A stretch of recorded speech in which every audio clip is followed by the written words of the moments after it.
హిందువులు గనక ఇప్పుడు గనక అర్థం చేసుకొని ఒకటి కాకపోతే 10 సంవత్సరాల్లో పరిణామం ఎట్లుంటుందో మీకు తెలుస్తుంది. 10 సంవత్సరాల తర్వాతనే తెలుస్తుంది. ఇప్పుడు ఏం తెలియదు. ఎందుకు తెలుసా? మన ఇళ్ళల్లో ఒకరు ఇద్దరు ముగ్గురు పిల్లలు ఉన్నారు. ఓకేనా? ఆ జిహాదిగాళ్ళ ఇళ్ళల్లో ఒక్కొక్క ఇంట్లో 12 మంది ఒక క్రికెట్ టీమే బయటికి వెళ్తుంది. లేకపోతే పందులు కన్నట్ల 16 మందిని కంటారు.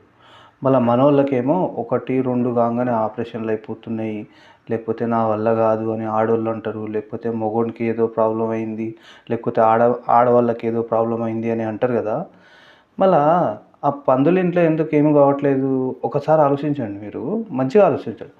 మీరు కొనే కూరగాయలు ఎవరితో తింటున్నారు, ఫ్రూట్స్ ఎవరితో తింటున్నారు, తినే బిర్యానీ ఎవరితో తింటున్నాడు, లేకపోతే అసలు తినే వస్తువులన్నీ ఎవరితో కొంటున్నారు ఒక్కసారి ఆలోచించండి. ఎందుకంటే ఇదంతా మన హిందువుల ఇండ్లలోనే అవుతుంది కదా, మిగతా వాళ్ళ ఇండ్లలో అవుతలేదు. కాబట్టి ఎక్కడ కొని ఎక్కడ తింటున్నారు, ఏం చేస్తున్నారో ఒకసారి ఆలోచించండి. దాని తర్వాత కామెంట్ పెట్టండి. నెక్స్ట్ వీడియో నేను ఏం చేయాలో చెప్తా. జై శ్రీరామ్.